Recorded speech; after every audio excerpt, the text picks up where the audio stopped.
So good morning, one and all. I am seeing people starting to message. Uh, so we're going to take a couple of minutes. All those who are here, if you can just put in good morning there, we'll come to know if people who've logged in.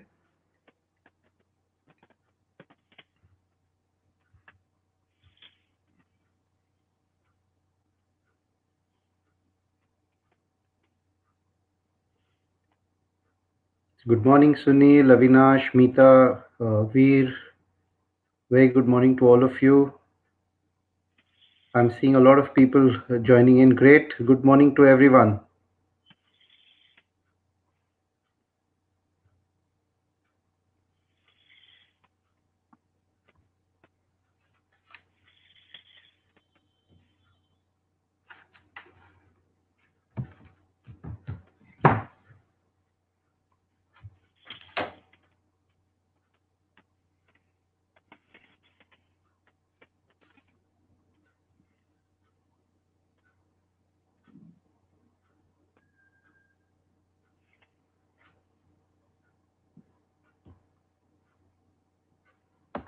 Okay, great. Good to see so much of enthusiasm. I think we have a lot of people who've already joined in. It's 10:03. I think we'll just take a couple of more minutes. Prasad, we will start at 10:05 so that if there's anybody who's facing a technical glitch and joining. So great. Good to see a good attendance this morning. Wish you all a very happy morning.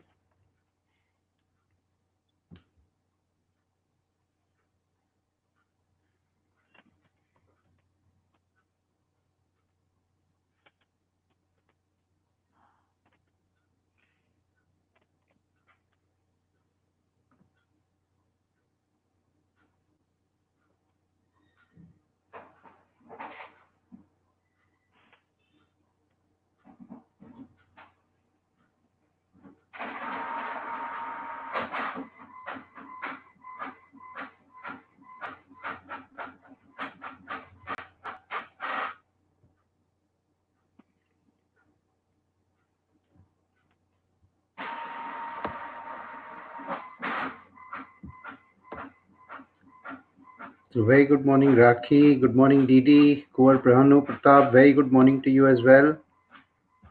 Great to see you, Prabodh. Morning, Deepak. Hi, Sachit.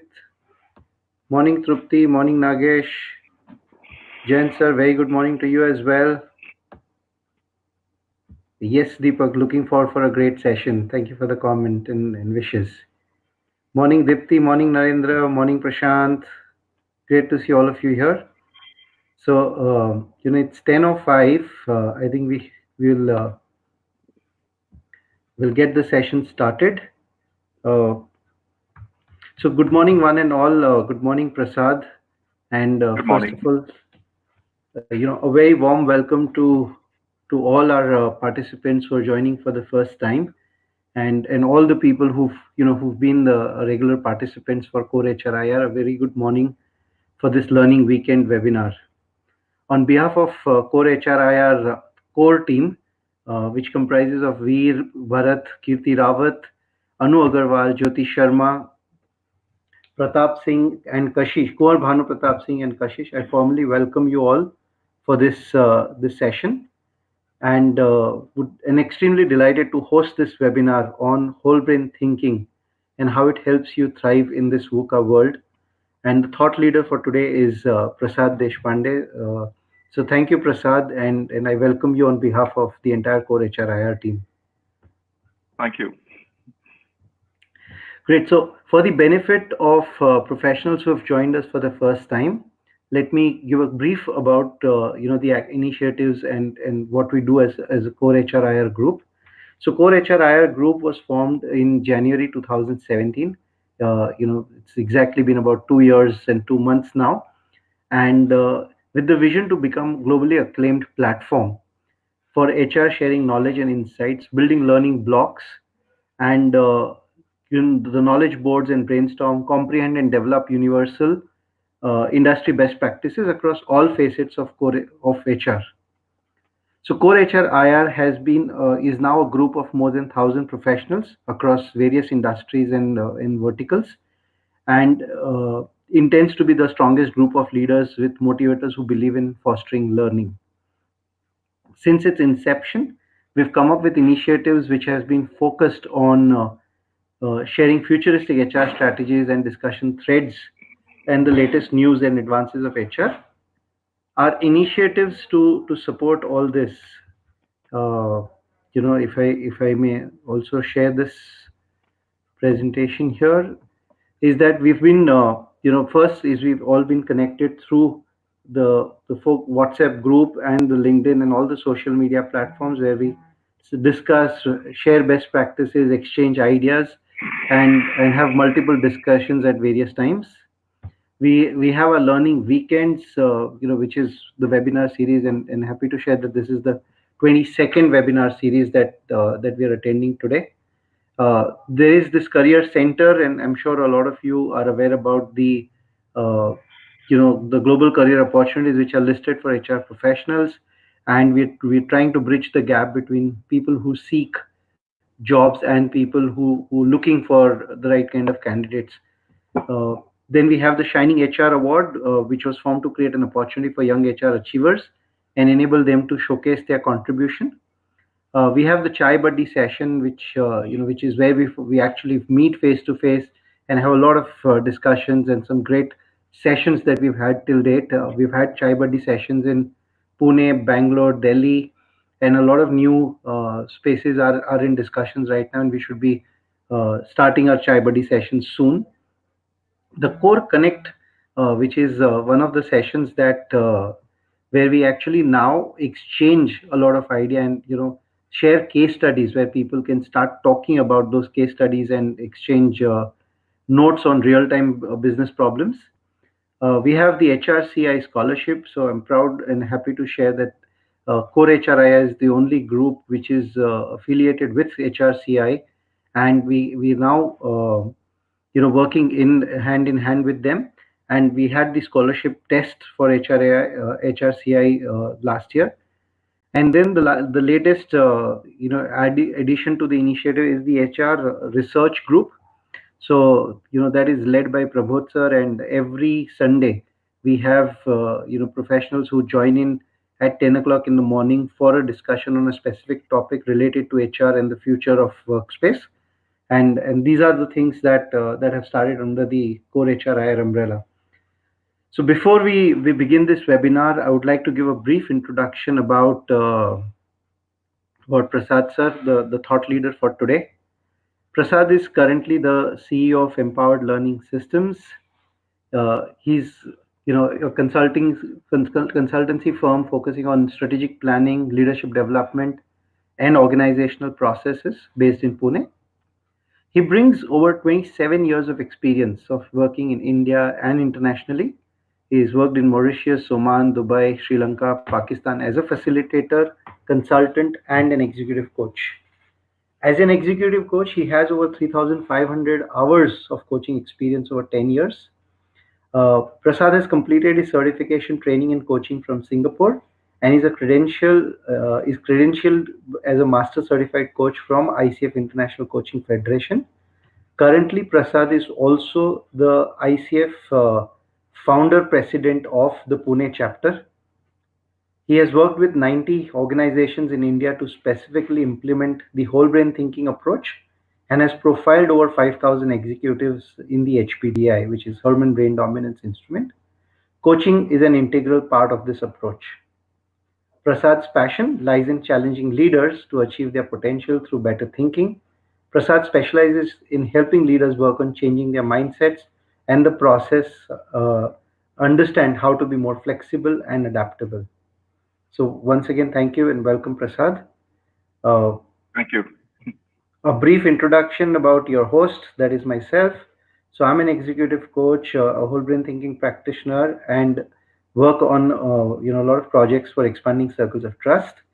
I have 22 years of work experience from companies like TCS, Tech Mahindra, and GTL. So, without taking much time, we'll invite Prasad to take us through the whole brain thinking and how whole brain leaders help organizations thrive in this VUCA world. Over to you, Prasad. Thank you very much. And thank you, Core HR, for inviting me and all of you who have invested hour and a half of their time on Sunday to be here. I'm really excited with this opportunity and also to share what I believe is an extremely important approach, precisely, helping organizations thrive in the VUCA world. I really love this title because that's what whole brain thinking actually is helping organizations do very effectively.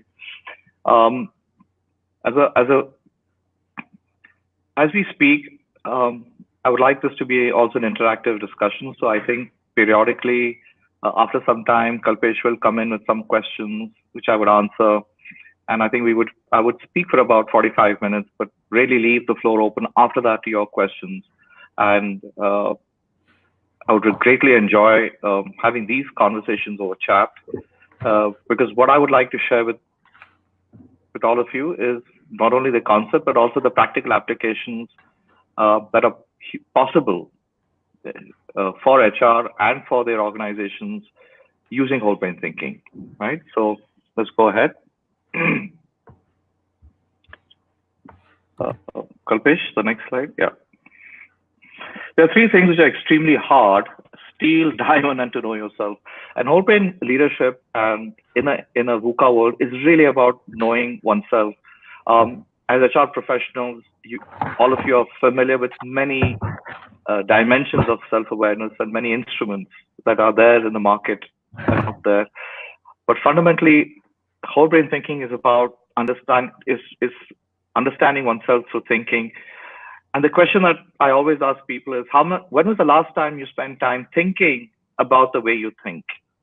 Okay, that's a very important question because thinking about the way you think is absolutely important in today's world because the way we think influences the way we behave. We'll discuss as we go. The first on the more than receiving idea on the way they behave. The second point is it's extremely important for us as HR leaders to manage the cognitive resources in your firm. And whole brain thinking will help you do that. And the third and more important, extremely point is that whole brain thinking and the understanding the way we think enables individuals to align the way they think with the job on hand. And from an HR and a motivational and an engagement perspective, this is a simple but powerful way of looking at engagement and motivation. Yeah. So, Kalpesh, yeah.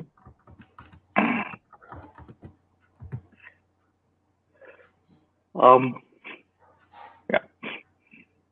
Better thinking leads to better performance and better results. And we're going to spend some time on, exploring how this happens. And fundamentally, we don't see things as they are. We see things as we are. It's this difference in the way we see things from our lens of our thinking preferences is the difference between the way we engage well and the way they engage in a way that's critical in our VUCA world. Okay.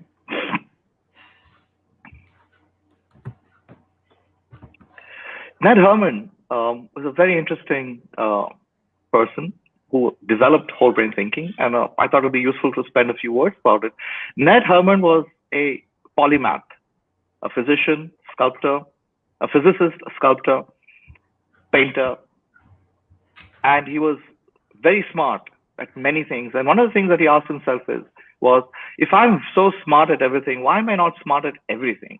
And I think that question led him to start working on whole brain thinking when he was the head of GE's Crotonville Management Center, Jack Welch's pride and joy, where he headed management development. And Ned Herman, at that point of time, fortunately, was, a part of a lot of breakthroughs that were taking place in brain research in the 70s. And fortunately, Ned Herman was there. So he worked built on the work of MacLean and Sperry, both Nobel Prize winners, to, come up with this concept of whole brain thinking. And he actually conducted, experiments on electrodes with his daughter, with Anne Herman, who now heads the firm. And then, obviously, when you run electrodes with your daughters, it's not going to be a very convenient way of doing things. So he actually developed the Herman instrument, the HPDI, which I'll talk more about as we go later. And over a period of 10 years, created a way of measuring accurately your preferences in thinking. And that's a powerful insight into our behavior. Yep. Yeah, can we move on? I think we've covered this. When you look at thinking, it's important to really look at thinking from a very different perspective, and that's what I would attempt to bring in this time that we are together. For example, Enrico Fermi, you're not just thinking, you're just being logical. Logical thinking is just one aspect of the way we think. It's not the entire aspect of the way we think. And this is important because in most organizations, being logical, data-driven, analytical is seen as a way to be smart, is seen as a way to think. And that's, while it's useful at an operational level, in a VUCA world, strategic thinking requires far more than just logical and analytical thinking. It requires whole brain thinking. It requires conceptual thinking. And that's what we're going to talk about in this seminar today. Yep. Albert Einstein's, well, I love this quote because it sort of symbolizes everything that we're talking about. The intuitive mind is a sacred gift and the rational mind is a faithful servant. We've created a society that honors the servant and forgotten the gift. It's not either rational thinking or intuitive. It's the blend of rational and intuitive thinking that's at the heart of whole brain thinking. We need both. Both are critical. And what we're going to talk about is how to integrate both rational and intuitive thinking to create, so that we don't miss anything. And the first step in using both rational and intuitive thinking, which we all have in abundance, is to understand how we think and to measure how we think, right? Which is the whole purpose of this framework. Some of the concepts that I will talk about here, as it's not in various degrees, are mindsets, preferences, and dominance. The conversation here is about preferences, never about competencies. So the HPDI measures preferences and not competencies, and I think that's something that we need to keep in mind. Dominance is a concept that's there in many instruments, but dominance in terms of HPDI and whole brain thinking is the way we actually perceive things. For example, many of us are right-handed and left-handed. That's a dominance.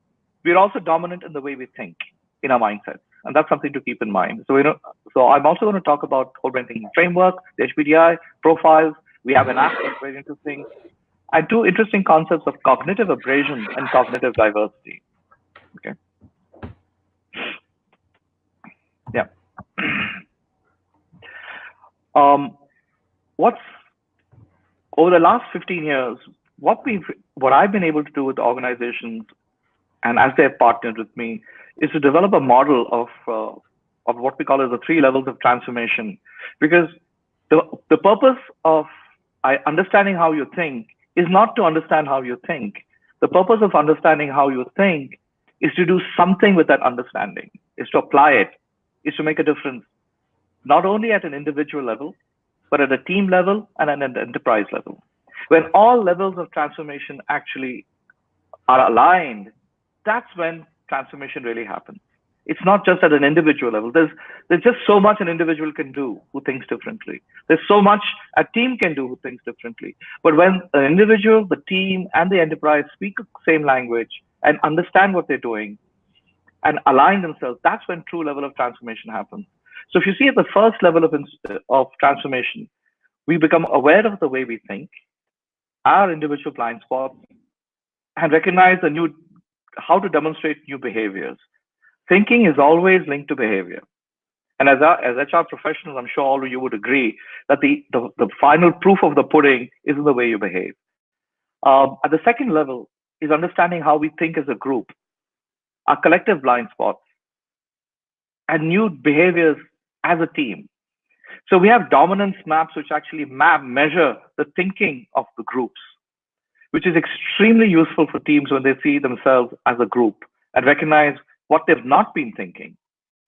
And at an enterprise level, the application is about cross-functional teams, strategic thinking, and addressing problems collectively, which can be significantly addressed when we start looking at it from a whole brain perspective, right? So this is going to be the core of my framework. And at the end of the session, I will share a live example of a company I've worked with where we've actually achieved all these three levels, and which I did present at the ASTD conference. Now it's ATD conference in Denver, which is very well appreciated, by the teams. Yeah. Next one. Yeah. So it's not or thinking. What we're looking at in whole brain thinking is and thinking. And I love this symbol, which is not either or, it's really about and. And that's the operative word for our discussion here today is, can we think both rationally and intuitively? Yeah, at the same time. So if you look at mindset change, there are three aspects of mindsets that are critical and we measure. Mindsets are a part of our cognitive unconscious, what we call as mental maps. See, we already have formed mental maps that become a point of reference as we look at the world. Okay, most of the time we're unaware of these mental maps, which are there inside us, and the impact they have. For example, in the financial world today, you have negative interest rates everywhere. Now, negative interest rates is very different from positive interest rates that we have today, especially in Scandinavian countries and Japan. So financial professionals in these companies have to change the way they look at the world, because their maps won't work in a world where you have negative interest rates. Again, in a world which is which is increasingly moving to what we call as individuals are working by themselves and not in organizations, companies, HR professionals have to deal with that very differently, right? Then, for example, you have education that's changing so differently. You have the massive, you have the MOOCs and online courses. Even Harvard today is under the throes of change. How does Harvard actually manage and train and teach in a world where online education is so critical? So we unconsciously scan our maps for clues on how to interpret a situation. Sometimes this is useful, sometimes this isn't, but that's the way we are. The maps are already built in. And when mindsets are firmly engaged in the brain, what's important to understand is that the brain is where we go to when we want to process any new information. The brain is plastic and it's constructed to change. The brain is the only organ in the body as we have that changes almost minutely on a day-to-day basis. That the brain is plastic and ready to change is one of the most important scientific research advances that we've had so far. There are, of course, windows of plasticity, and I can talk about that much later. But fundamentally, and children, for example, between the age of 2 to 8, have a window of plasticity for language, which means that any child can go anywhere and unconsciously pick up language very, very quickly because that window of plasticity is open. After 8, that plasticity of window closes. Okay, so that's one more thing to keep in mind, the fact that we can change. And the third and important fact in understanding mindset change is isolated facts have very little effect on mindset. Okay, they just don't. People are not attracted by facts at all, regardless of what we think. One of the reasons is climate change. I mean, you can give all kind of facts you want, but governments aren't changing, and we have so many people who don't believe in climate change based on the facts alone, right? Let's keep this in mind as we go forward. People are overcome by emotions, ruled by assumptions, and driven by habit.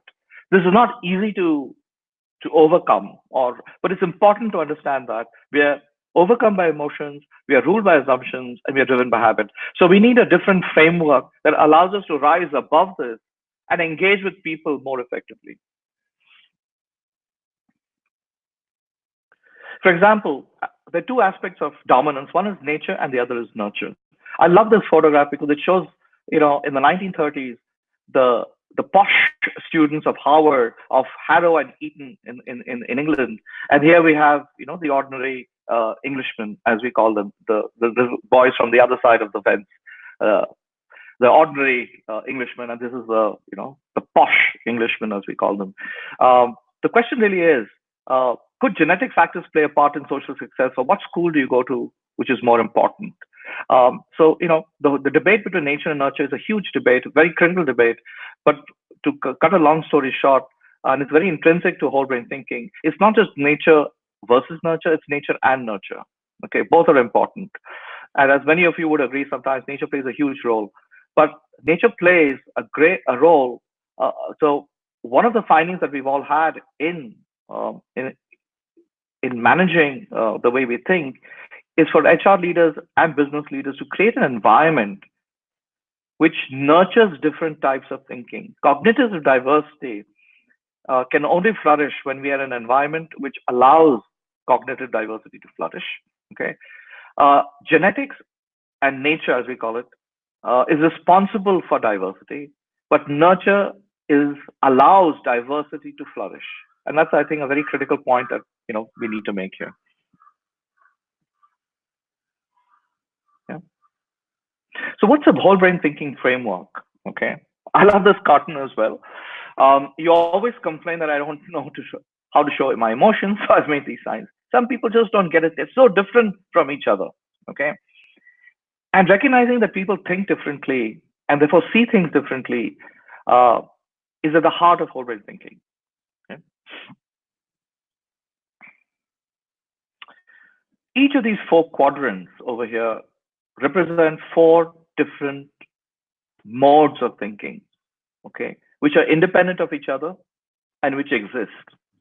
Okay. Each of these four quadrants are what we call as four rooms in a house.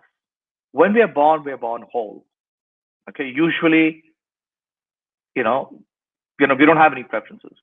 But as we grow older, because of nature and nurture, because of nature and dominances, some of us are comfortable in one room, some of us are comfortable in two rooms, some of us are comfortable in three rooms, and 4% of us are comfortable in all four rooms.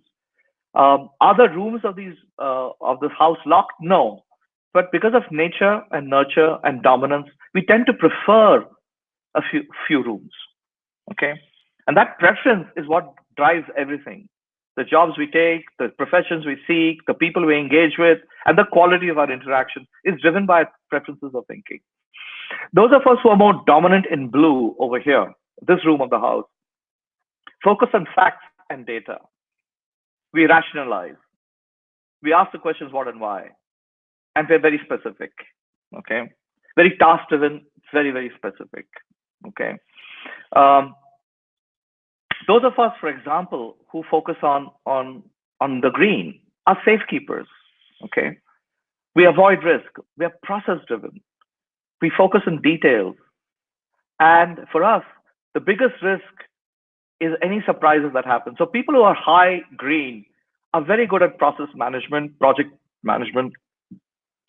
IT companies are full of people who are very high green, data driven, very structured. Okay, but difficult to change because for them, changing is changing the whole process. People who are high blue are very analytical, but not necessarily concerned about, the process. Those of us who are more high red focus on feelings, emotions, very intuitive. People who are high red, for example, can walk into a room and sense the temperature of the room very quickly. Okay, sense how people are feeling, and this ability to engage with people and sense that is a very critical quality in a world where things are changing, right? Those of us who are high blue just don't get it. Okay? We can't sense that.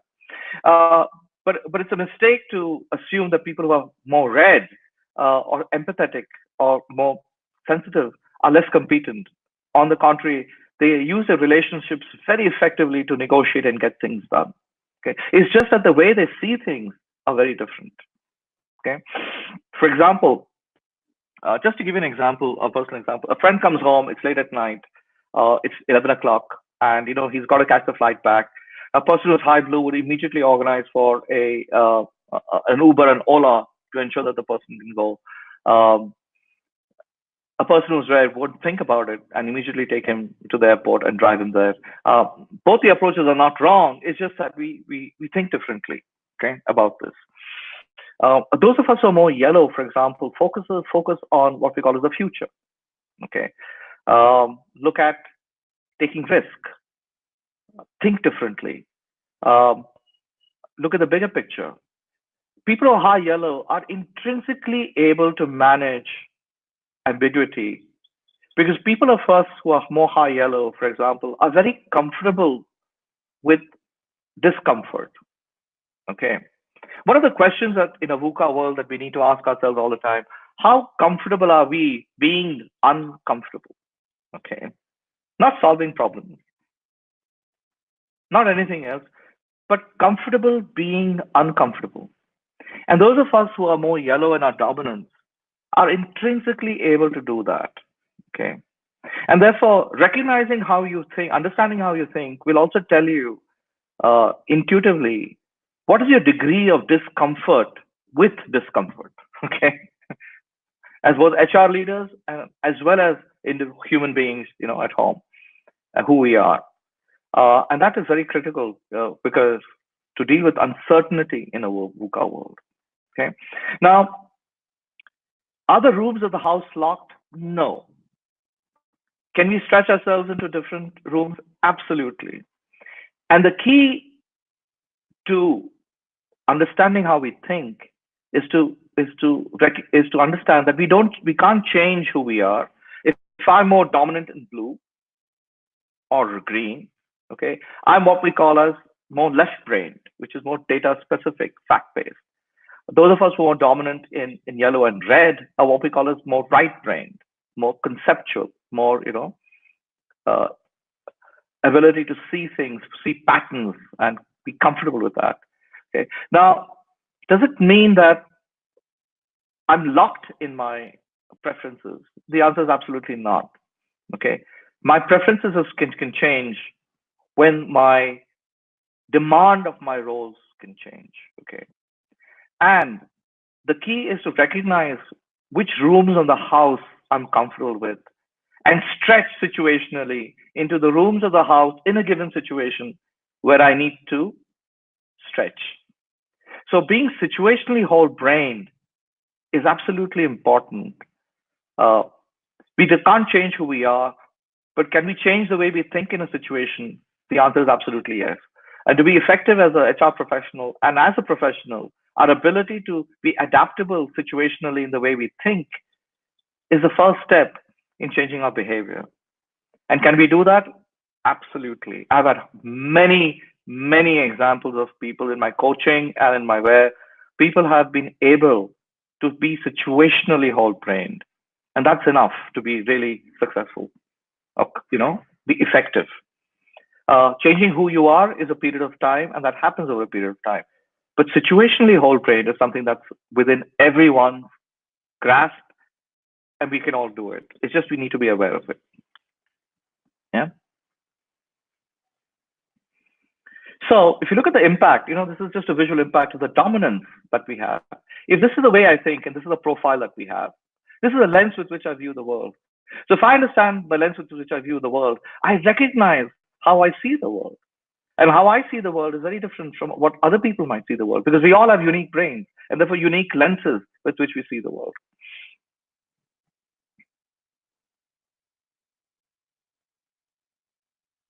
So if you look at whole brain thinking, there are 4 different modes of thinking, as I mentioned before: the left brain, the right brain.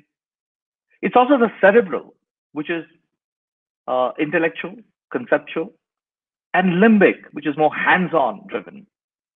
People who really like to get things done, get their hands dirty, get over there. And the way we think influences also our choice of professions. For example, those of us who are more blue, dominant in blue, will invariably gravitate to finance, accounts, being a doctor, depending on who we are and the circumstances. Chartered accountancy, finance, scientists, anything that requires cerebral intellectual activity, problem solving comes easily. We prefer that, so it comes easy. We put more effort into that, and therefore it comes more easily. Okay. Those of us who are more green, many of us will naturally gravitate to more structured jobs, uh, project management, administrative jobs, lawyers, where attention to details is very critical. You know, uh, Wedding planners, event organizers, excellent at all of that. General managers with high green. We do that. Uh, but it'll be really funny if a person who's high yellow becomes an event manager. You'll have a very or a wedding planner. You'll have a very different situation on hand. Those of us who are more red, for example, focus on hospitality, uh, education, counseling, coaches, facilitators. Nurses are high red, and the combination of blue doctors and red nurses is a great combination. Imagine if you were stuck in a hospital with a blue nurse. Okay, that'd be terrible. Okay, those of us who are more yellow, for example, are entrepreneurs. Uh, you know, naturally, because for them, entrepreneurs see risk very, very differently. The biggest risk is not taking a risk, and for them, since they have a longer term vision, everything is an experiment. And yellow thinking is really people who are more yellow focus on experiments far more than anything else. They look at everything as an experiment. Okay, um, so the way we think influences also the kind of jobs and roles we take. Okay, yeah. If you look at whole brain thinking from a so what does right brain thinking really mean? In Micronesia, for example, these are a set of islands over here, and which the French actually discovered in 1850s. And what they discovered is hundreds of islands in French Polynesia or Micronesia. Sailors could, in these boats, actually could navigate their way through the islands without any maps, without anything else, simply by looking at the waves, the seas, the stars, and without any navigational aid. They went accurately from one place to the other, built over centuries. The ability to spot patterns and look at signs and patterns and bigger picture is essentially what right brain or thinking is required, which is very essential in our VUCA world. And the French, for example, follow the sextant, the astrolabe, and a very, very direct and methodical, structured way of navigating, which shows the left brain way of doing things. Both are right. There's no right or wrong. It's just they're very different in the way they do things. Yeah. Now, if you look at the whole brain thinking, there are actually we have three preferences, actually, types of thinking. If you, when you take the instrument, you get a score. It's a 120-page instrument, which you take online to understand the way you think. And based on your scores, for example, if you get a score between 65 to 120, this is your primary mode of thinking, okay? Your first mode of thinking. If your score is between 65 and 35 and 65, then that's your backup style of thinking, which is 2, which you use. And your avoidance is if you get scores below 35. That's the room in the house you don't get into at all.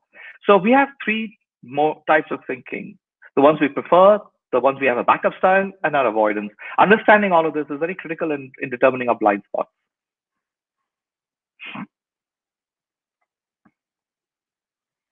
So this is typically a profile that you will get. When you have an HPDI profile, this is there's much more to it, but this is what you have essentially. This is the lens with which you see the world, and this also demonstrates you how you think under pressure.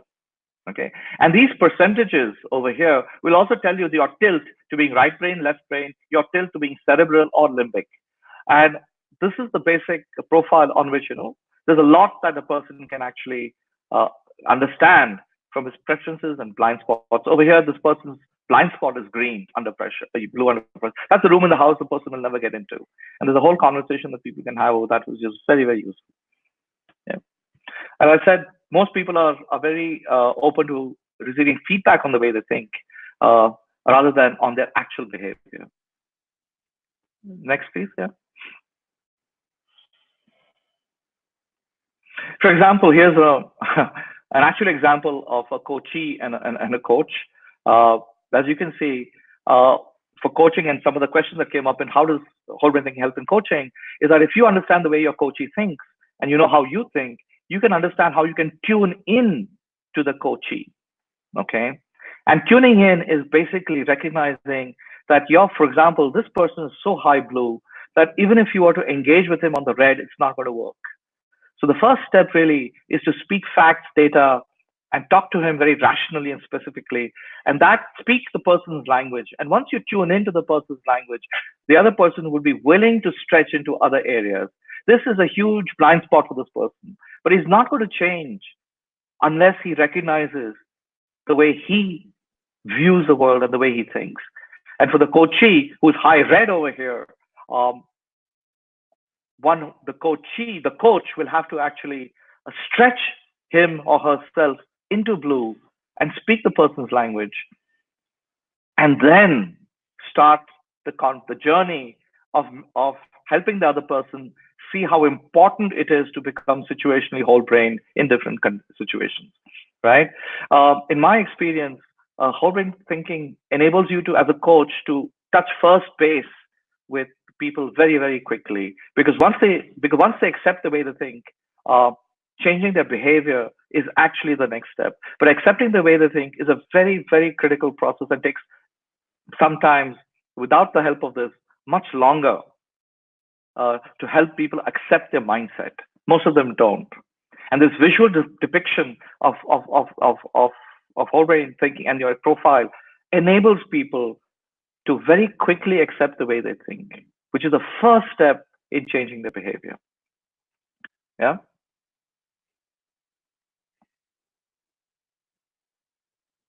As I said, 7% is one mind, one room in a house. 60% of us have two minds. That means we are comfortable in two rooms in the house. 30% of us have three minds and three rooms in the house, and 4% have four minds in four rooms in the house.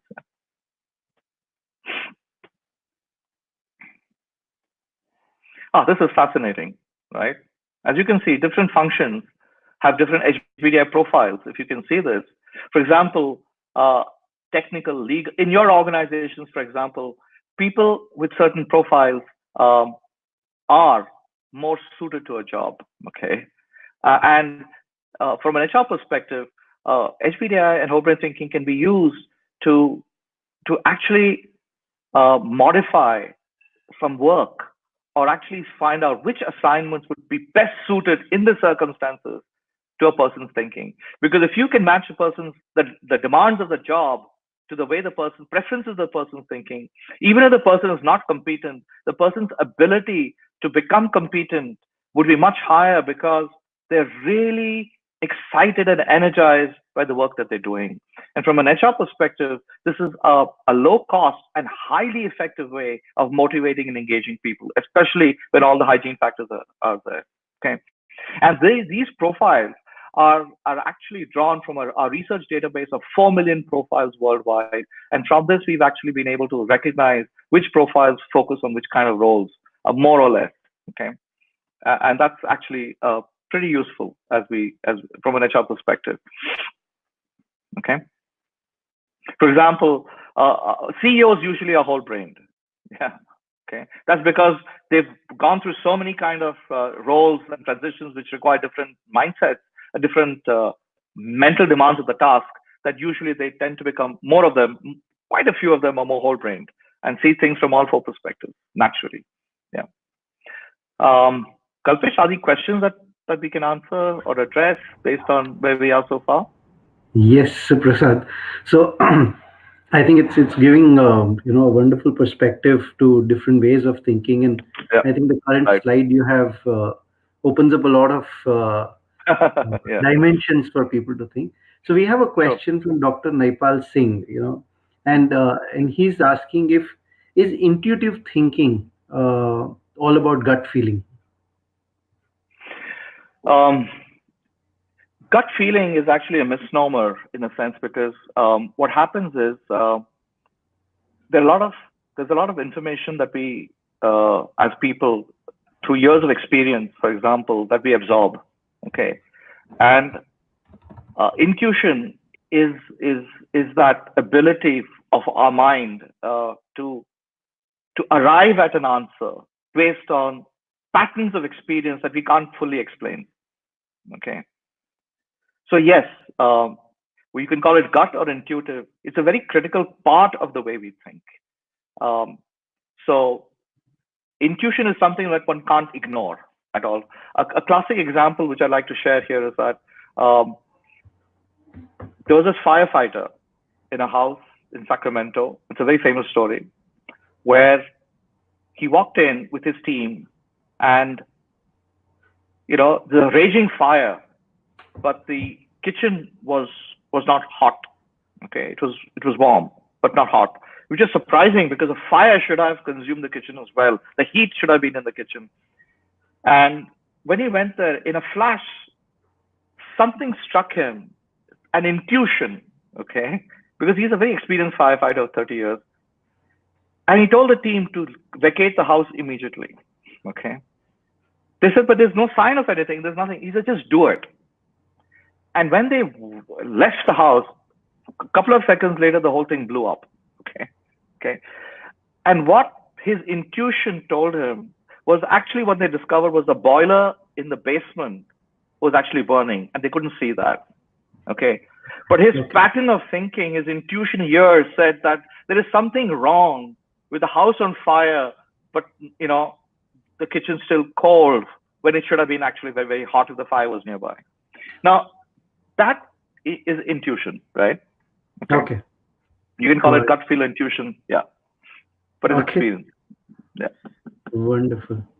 Great. So there's just one more question, Prasad, for us to address right now, and this is by Gautam Saraf, who is the head of HR for Color Bar Cosmetics, and Okay. his question is, how do we influence our leaders with rigid mindsets? Interesting. uh, from a leader's perspective, the leader does not have a rigid mindset. The leader has a correct mindset. Okay. The rigidity comes from our point of view when we see that the leader is inflexible in this approach. From the leader's perspective, that's the only way to do things. Would you agree with that? Because that's how he sees it. Okay. And from the leader's perspective, his team has a rigid mindset as well because they don't see the way he sees things. Okay. So the first question I think is really important is not to put people in pigeonholes or qualify them with adjectives. Okay, like rigid, like difficult, like tough, because that's the first thing that comes to mind. What whole brain thinking does is that it removes the need to use words like this, because words like rigid, difficult, you know, tend to put people into pigeonholes. Okay, and we don't then move past that. For example, if you were to look at his profile, if you were to look at from a whole brain perspective, the leader in this situation is more likely to be more dominant in blue, perhaps green. Okay. Okay. Right. So once the leader understands that, and we have a conversation around thinking, not around rigidity. Okay. There could be perspectives that the leader is bringing into the situation which are important, which we need to understand. There could be other elements of the situation which the leader does not see, which the leader needs to stretch into. Okay. Right. Right. So rigidity can be addressed by first speaking the leader's language, understanding where he comes from. That means getting to data and facts, and then once he agrees to some of that, then moving into yellow and red. So the short answer to this is use a language which allows people to focus on thinking rather than on attributes that lock people into positions from which they don't want to move. Okay, sorry. Yeah, go ahead. No, I think that's a wonderful perspective, because I think, as you rightly mentioned, Prasad, it's probably about how it occurs to you. So if I'm that leader, for me, it's others who are rigid, and for others, it's me who is rigid. Absolutely. Just understanding the perspective and the way they think is critical to the next step of changing our behavior, because we want the leader to change their behavior. But Right. unless we understand our thinking. Yeah. Perfect. Great. So, Prasad, while we have a set of questions, do you want to, probably take a little more time on the whole brain part and then come back to questions, or should I I think so. What I continue? will, yes, Yeah. what we could do is I'd spend more time on the application now as we move forward. Okay. Okay. Okay. And then we can come back for more question and answers, right? Perfect. Great. Um, Now we're getting into the business side of whole brain thinking. Okay, we've looked at the conceptual side of whole brain thinking. Now to the business. Whole brain thinking in my work with over 100 organizations now.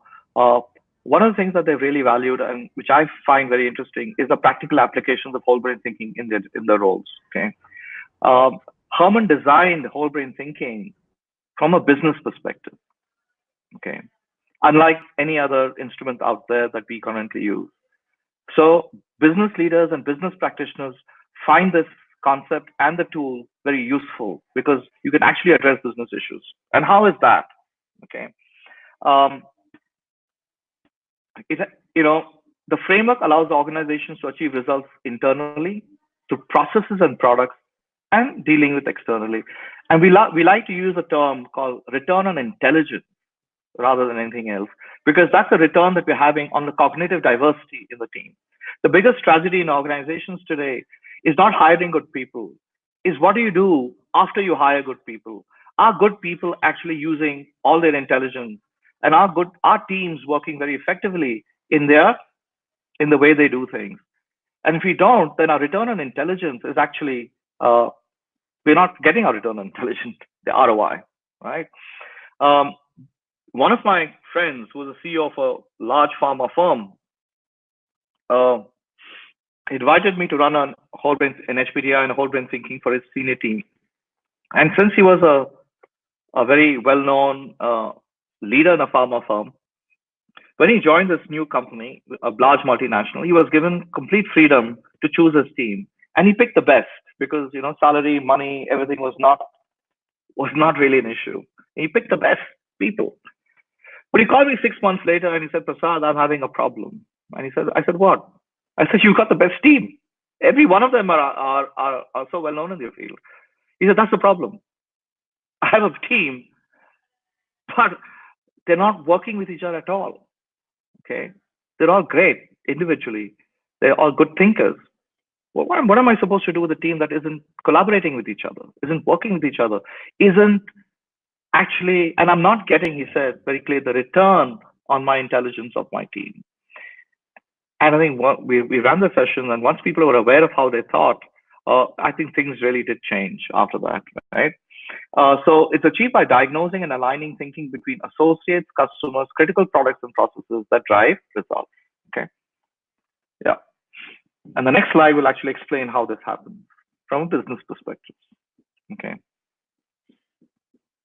as you can see over here, um, individuals, whole brain thinking helps individuals boost productivity and potential to increase thinking skills and thinking flexibly um, by engaging with other people as well, right?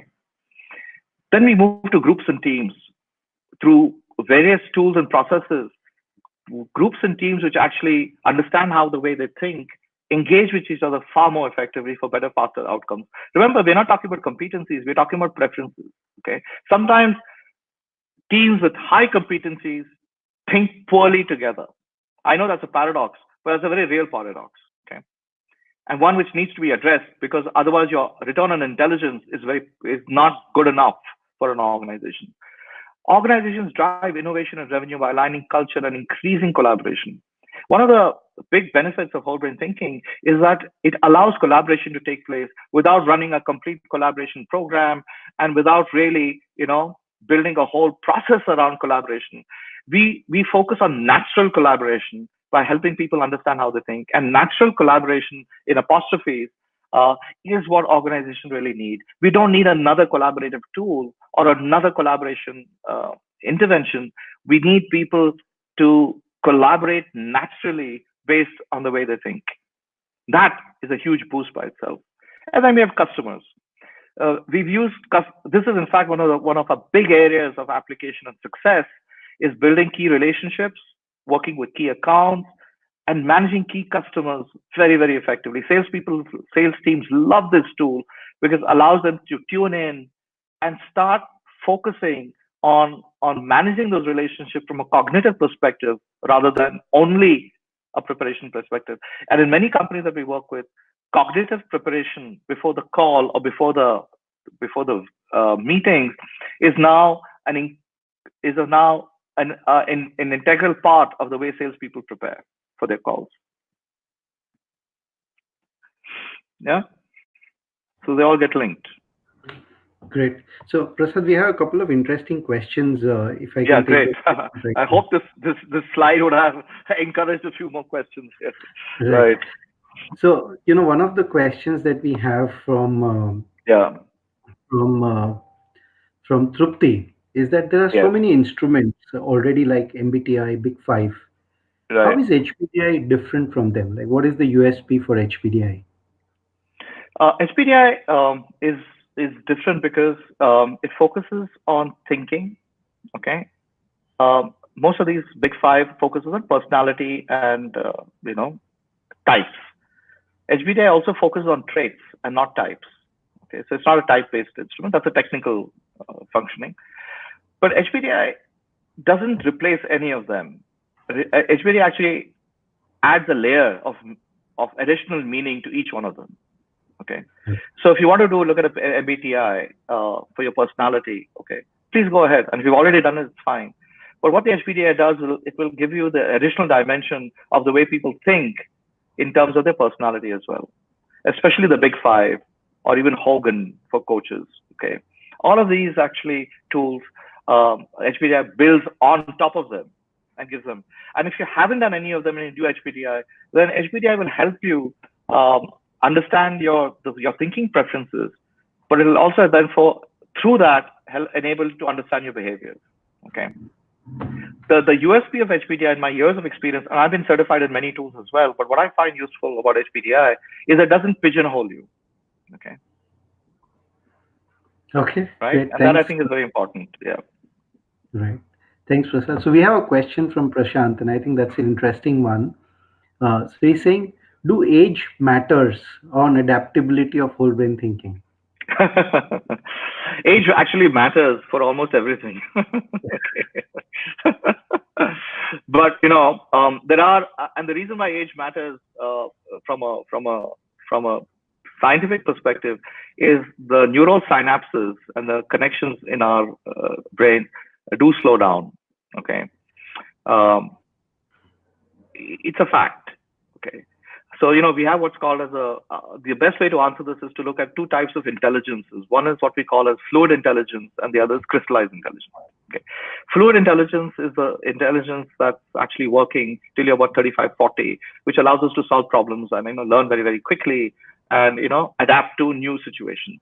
Okay, that's fluid intelligence. Okay. Okay. Crystallized intelligence is the intelligence that we built over the years, our wisdom experience, which is part of what we do. And over a period of our age, crystallized intelligence is actually far more valuable. Okay, so the brain sort of moves from fluid to crystallized intelligence. Okay, and that is actually a good thing because then from as you grow older, okay, the task that you do and the value the return on intelligence on the task that you do, if they're more related to crystallized intelligence, will actually give you more. We actually add more value.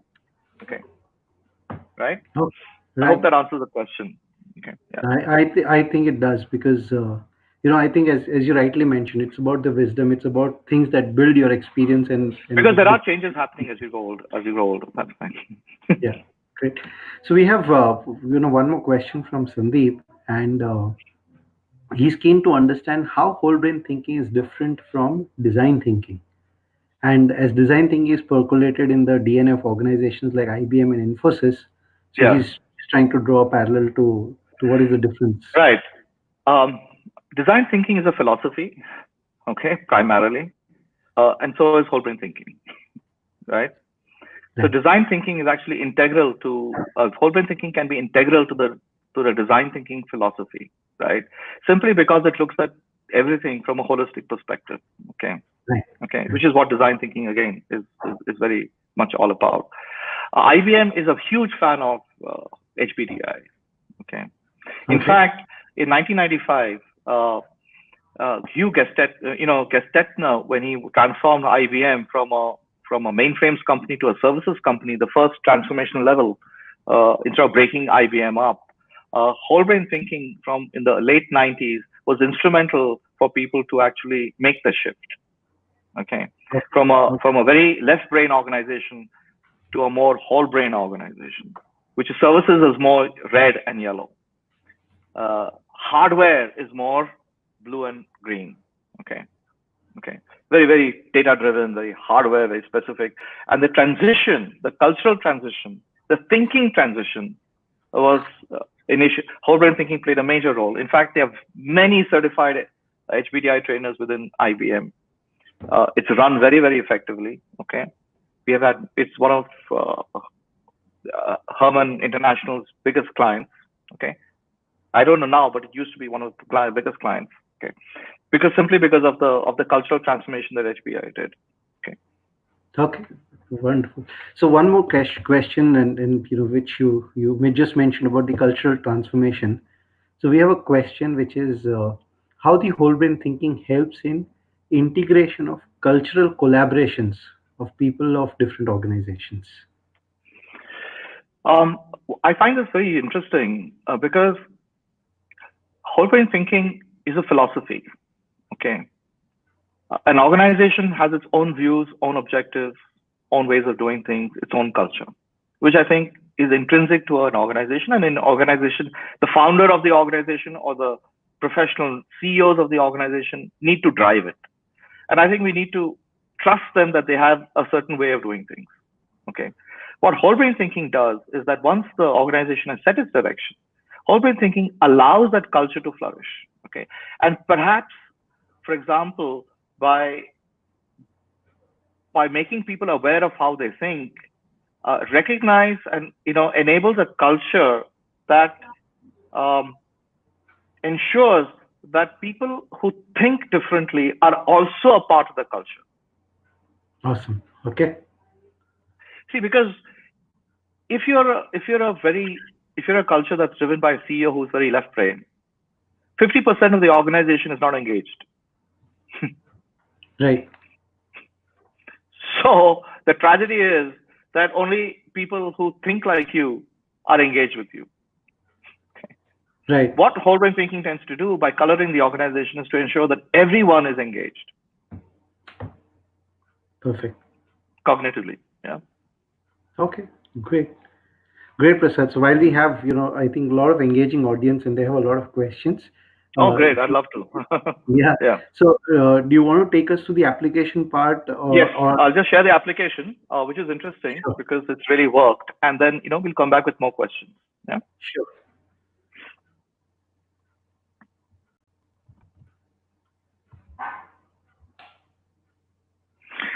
I love this because once in a while I keep telling myself, stop and think. Right? And the question I asked in the beginning is how much time do we spend thinking about the way we think? My work with whole brain thinking has taught me personally to, in any given situation, to stop and think, what is the thinking that I need to bring into this situation so that I can engage with people more effectively? And this has helped me a lot because primarily I'm very high red and yellow. So I have recognized that my natural way of engaging and teaching with certain people may not work. Okay. So when I stop, I think about the situation, I assess the kind of thinking that's going on over here. I shift my thinking into the quadrant that's required for the particular situation, for the time required, and then I move into my natural style. Okay. And this is now becoming a habit, and it's a very easy habit to move. This is a sense of self-awareness about your thinking that enables you to become more self-aware about your behavior. Yeah. And therefore, the goal is not to be a master of one of all styles. One of the questions you might say, Prasad, what do I do? The question is not changing who you are. In my workshops with senior leaders, managers, the penny drops and people start coming around completely when I tell them you don't have to change who you are. The goal is not to be the master of one all styles, but to gain awareness of all your styles, all styles, so that you can honor your strengths and cultivate situational smartness in your area of dullness. Okay, that's critical. Okay, for example, I was working with a very strong. You go to the previous slide. I was working with a very large, online company, and I can mention the name. Flipkart, for example. Okay, now there was this girl over there who was from an ad agency. Okay, and she was specifically brought in because managing brands online is a critical part of the online business. So you have, all these technology companies, consumer-driven technology companies, have very high and blue, highly technical people who are at the back end and driving this. And you also need very red and yellow, very, very innovative, creative people working together as well. And when she took her test and found out, HPDI, found out how yellow and red she was, she said it answered so many questions that she had. One, that she wasn't a misfit. She only thought differently. The second is, because she thinks differently is something which you can't change. The next question was not whether she was right or wrong, but what does she need to do to engage with people who are more blue and green, because that's something that they can't change. So she moved from feeling sorry for herself or be seen as a victim in a culture that she can't adapt, to looking at this as an opportunity for her to adapt her thinking, to flourish in a culture and contribute to a culture where her different distinctive style of thinking can be seen as a value add rather than as something that's odd or different. And she's now doing very, very well over there. I found this to be a great endorsement of this statement that Ned Herman made, and it has completely changed her life. She is who she is, but she's far more effective dealing with people who think differently than her. Yeah. Go ahead. Whole Brain Thinking is an app.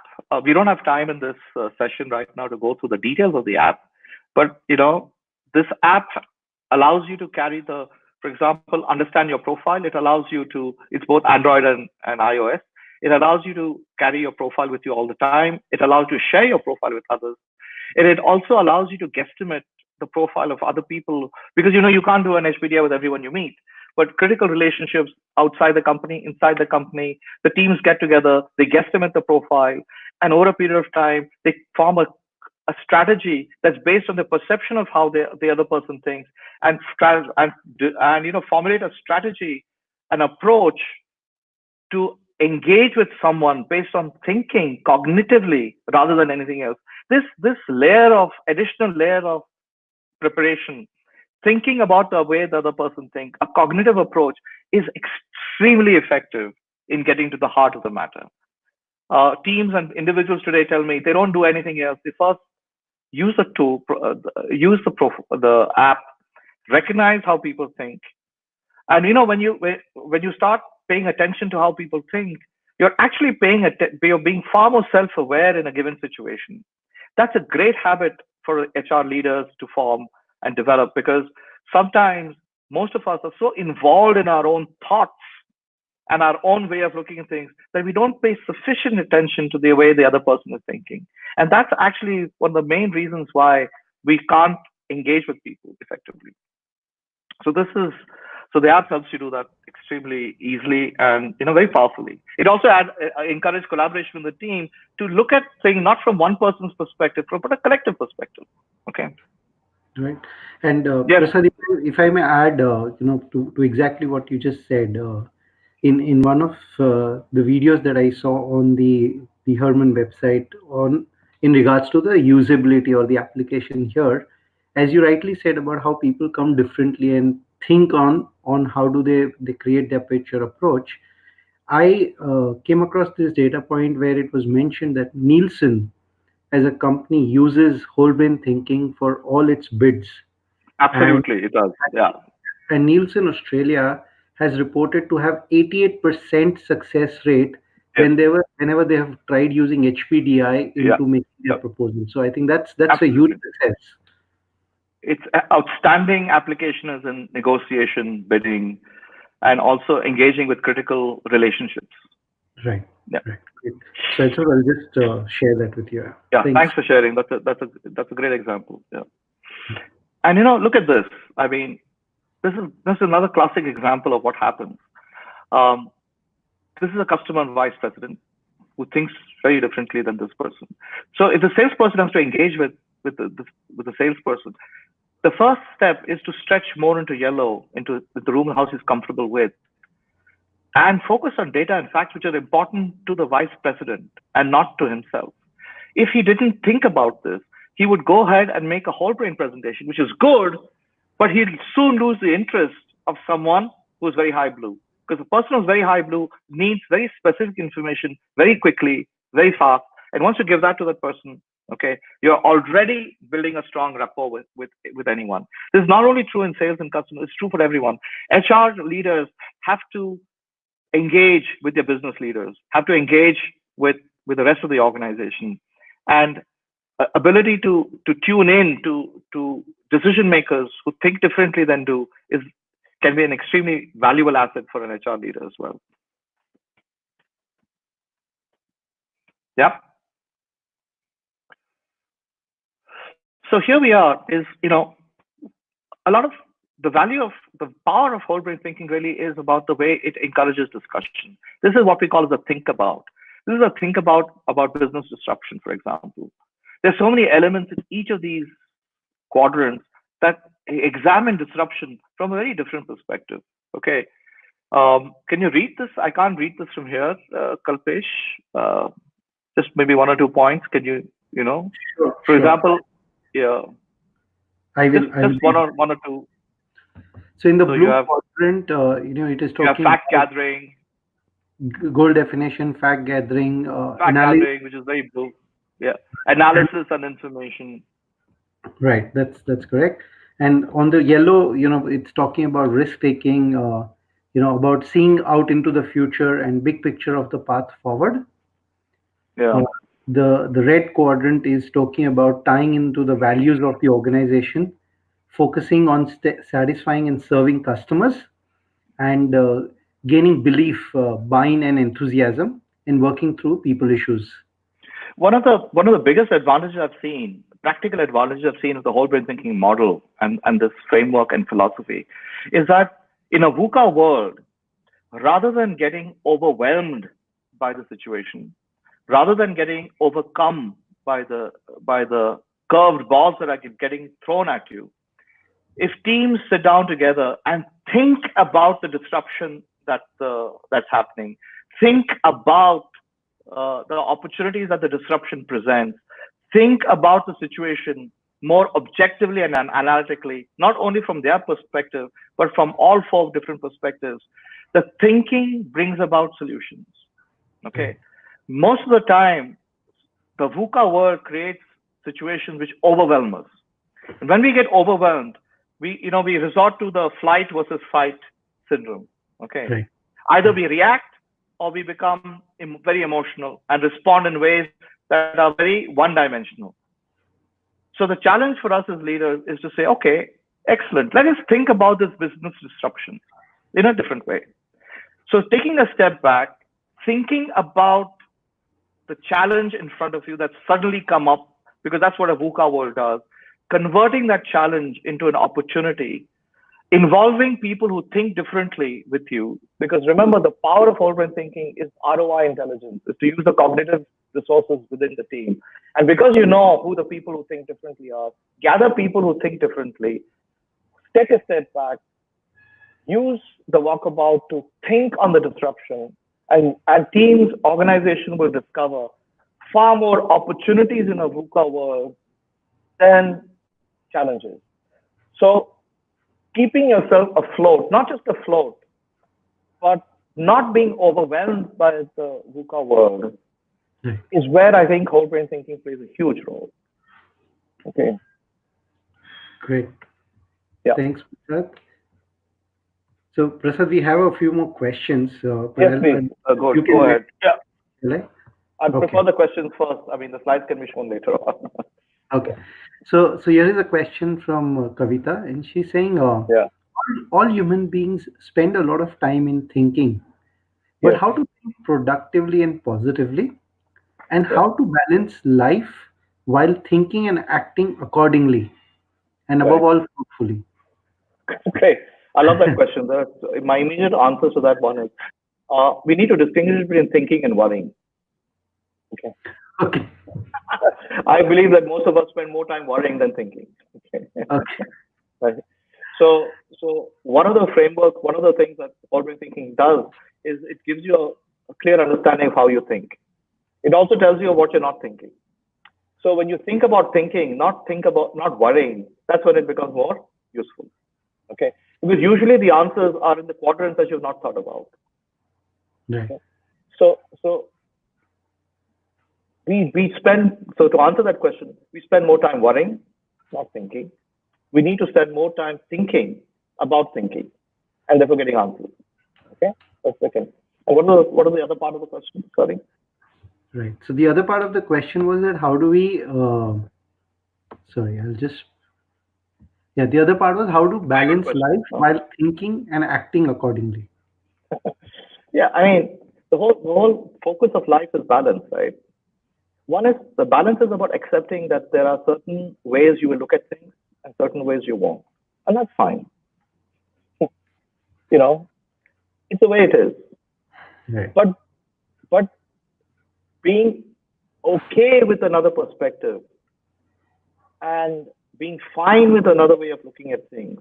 For example, and to share this balance, I was coaching somebody who was a very high green and red dominant uh, professional, HR professional actually, working with a large multinational, and she was Uruguayan. She was an expat sitting who had come to India for an assignment, 2 years. Her husband was very dominant in yellow and red, and he was German. I know German yellow and red is a misnomer, but there it is. And her absolute desire to maximize and utilize time meant that even on a weekend, she would actually uh, plan the whole weekend. So on Friday evening, she used to sit with her husband and actually minutely from 9 to 8 plan every moment of the time. And he Okay. loved her, so he went along with it. But I mean, who plans a Sunday? And when she told me this very proudly, I said, listen, uh, Lisa, why don't you start let go and allow him to manage it? Let him be blue and green, blue and red and yellow. But how can you do that? How can I? She was very aghast. But she said, just try it for one weekend. Just let just move into yellow and red and let him take over. She came back and said that was the best weekend I ever had. Wow. Because yeah, absolutely. Because she recognized that she was overthinking a few things and Yeah. not thinking enough about other things. And balance is recognizing there are other areas that you need to think about, areas you don't need to overthink. Perfect. Great. I think Prasad, that was a very apt example, and I could relate to a lot of scenarios in my life. Right. Yeah, perspective. Great. So there's another question that Meeta has, and that is there a certification required to use HPDI? And Yes. also, can a team profile be created just like an individual profile? Yes, absolutely. The team profile is very powerful. The second part of the question, there's a very powerful team profile that actually gets the whole team on the same page. And we've actually used the team profile very, very effectively to actually get the team aligned on certain ways of thinking. And the team profile helps people to recognize which, you know, how much ROI is there or not there and how much of cognitive resources they can use. Basically, use the thinking of everybody in the team very effectively. Okay, in the blind spot.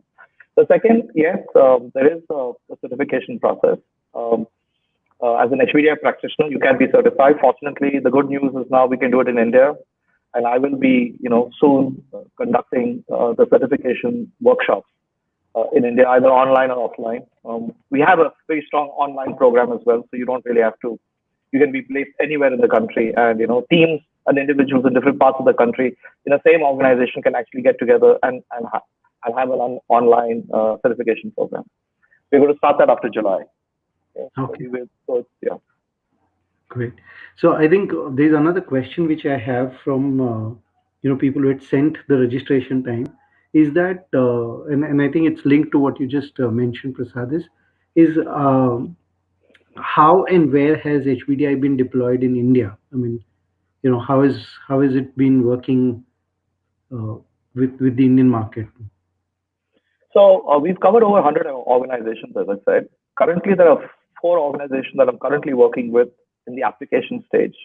A large pharma company, which is an oncology, which is into oncology, where we're using HPDI with their sales and medical teams to collaborate as well as to engage with senior oncologists.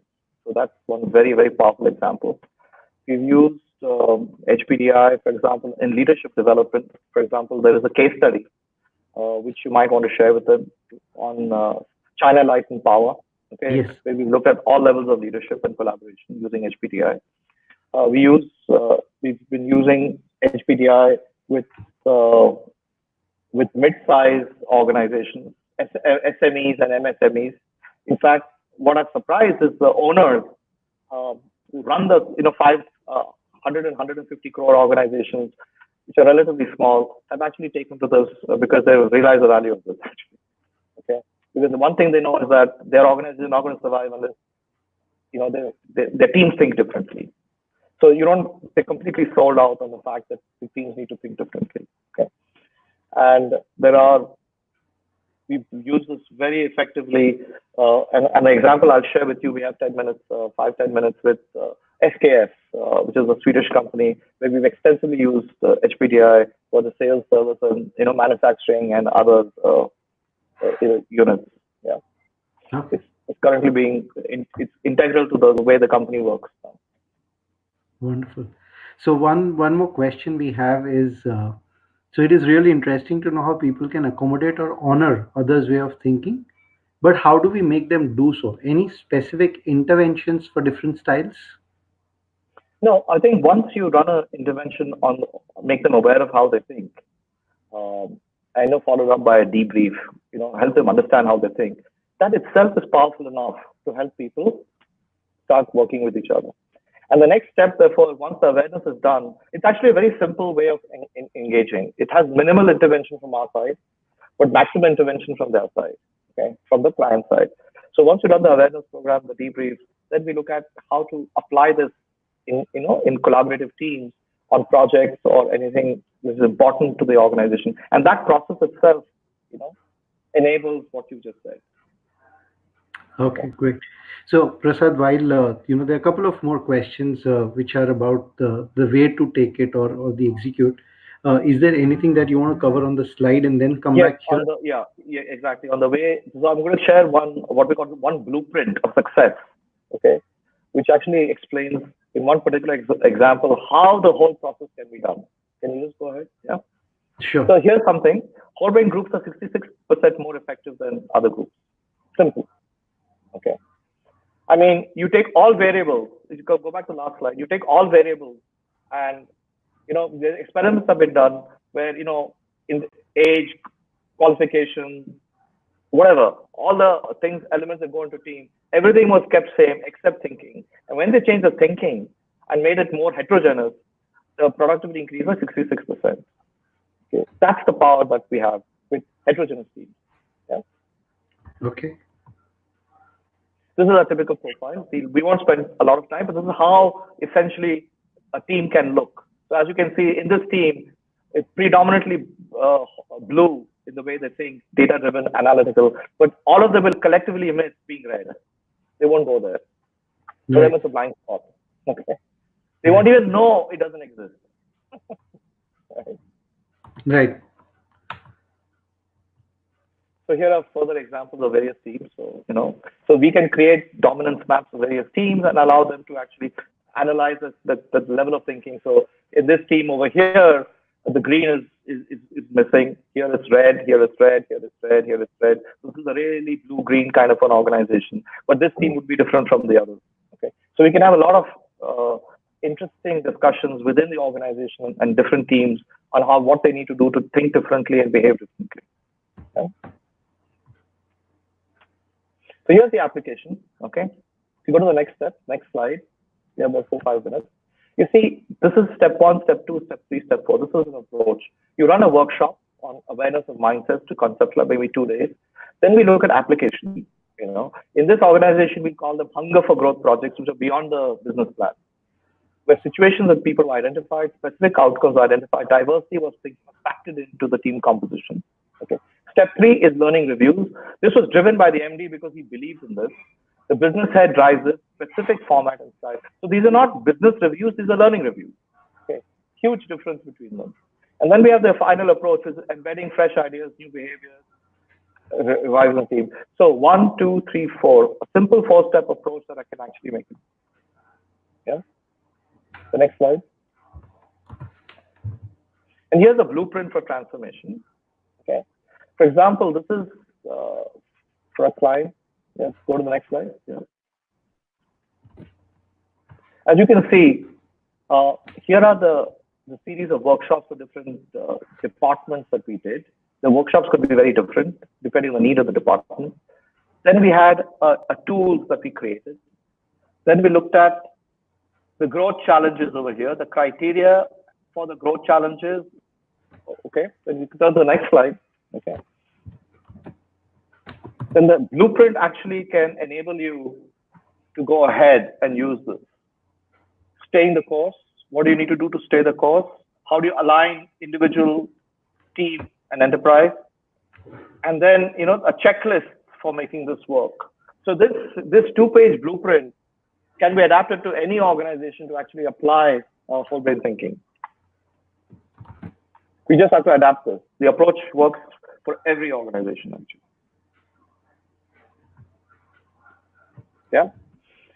The world is a composite whole brain, thus mobilizing and leveraging the collective intelligence the organization required for the whole brain approach. Okay.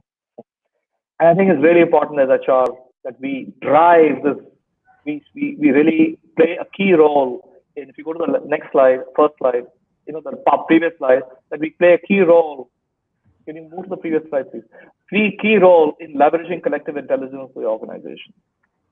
As HR leaders, that's our role, a major role to make this happen, and we are at the center of it. Okay. And finally, I use not only all the brains I have, but all the brains I can borrow. Okay. Great. Thank you. Any final questions? Yeah. Right. So Prasad, we have a couple of questions. One question we have is, from Manju. So she's asking that how can this process or how can this be used in coaching? Very, very effectively. Okay. The big difference is once people are aware of how they think, the coachee, takes the profile online. Okay. And the debriefing that happens after the coachee takes the profile is the first coaching conversation, actually. And that enables you to go at least 2 or 3 steps ahead compared to any other coaching process. Because once people accept the way they think, you've already built a level of credibility and trust far faster than in any other process. And of course, then the coaching process takes over. Okay. So it sort of accelerates the coaching impact. Okay. So then we have this, question from Uma Shankar, and he's saying that as an HR, we come across tools that are efficient. If we could enable our business managers to use, can you advise on the way to take HBDI to their way of life? Absolutely, and that's exactly. See, HBDI was designed for business. That's the point. So once in fact, most of the initiatives that I have are run jointly with HR and business partners, with business partners actually taking the lead, okay, and HR supporting them. So it's not seen as an HR initiative alone. It's seen as a business initiative supported by HR, which is actually the way it should be. Okay. Wonderful. Yeah. Then, right. Then, Prasad, we have one more question from Dr. Naipal Singh, and he's saying how whole brain thinking encourage or motivate people from comfortable position to uncomfortable, challenging position. The first question in doing that is first to recognize that you're in an uncomfortable position, comfortable position. Right. If you don't know whether you're too comfortable and you need to be uncomfortable, you won't change. Perfect. So when they receive the profiles, the conversations are around, oh my God, no wonder I just don't like moving out from here because my job and my thinking match so well that, so then the question I ask is that a good thing? He says, yes, but in the long term, no. Right? And that's when the change process starts. Because Yes, remember, it's always great to be comfortable in the short term, but terrible to be comfortable in the long term. that's correct. Yeah. Great. So we have another question from Manisha, and that is really interesting to know how people can accommodate or honor others' way of thinking. Yes. Yes. But how do we make them do so? Any specific? Oh, I'm sorry, I asked this question already. Sorry for repeating that. Uh, so then Trupti is asking that if I'm interested to be to get the offline certification program whenever that's going to be. So any further details if she wants how and where she can get those details. Yeah. She can either, uh, sh- you can give her your email ID or my email ID and or both, and then she can, you can get in touch with her, right? Okay. So we will prepare a list. We are actually preparing, people of interest so that we can actually schedule the certification workshops. So if Okay. you're interested, just let us know. You know, send you a mail, and we can uh, inform them when it's being announced well in advance Right. to, So to is block it the okay? spot. Yeah. Right. So Prasad, will it be okay if I share your email address with all of them, Yes, for them to reach absolutely. out? I'd love to. No, absolutely. And if there are further questions, I'd be most happy to help them. Great. So I'll do that, Okay. and just keeping in mind it's 11:33, Prasad, but we have two Yes. more questions I think which will be helpful for I'm us to fine if address. you're fine. Yeah. Okay. So one question we have from Didi is how do we utilize whole brain thinking in a stressful situation where the team is approaching deadlines and have unsupportive team members? um,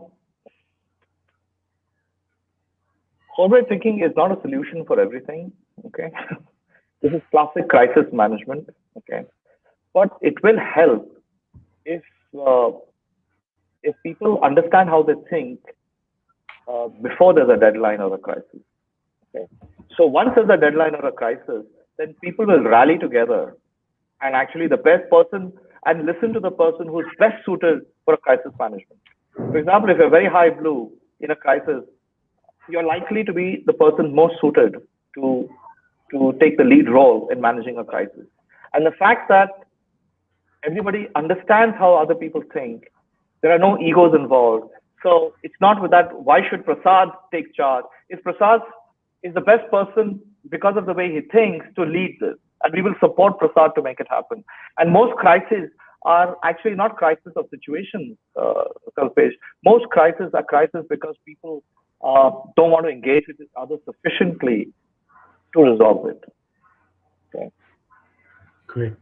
No, I Yeah. think that's an absolute fair point, Prasad. I think as you mentioned, and I've seen in my team when we were in TCS and we went through whole brain thinking, uh, Yeah. how two heads of the unit uh, always Yeah. had this whole clash thing, and then when the whole brain thinking was done and realized that one was high yellow and the other was high green, how they could actually find ways to collaborate and understand each other to make the whole thing collaborative, which was otherwise always a stressful scenario.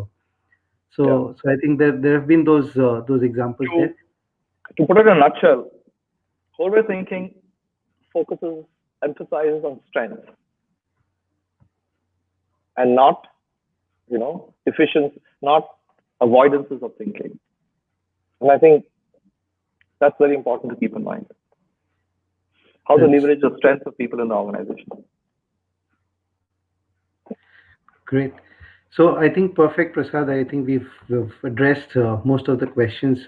Team, thank you so Yeah. much. I think all of you who've joined would request that please go ahead and subscribe to the Core HRIR YouTube channel.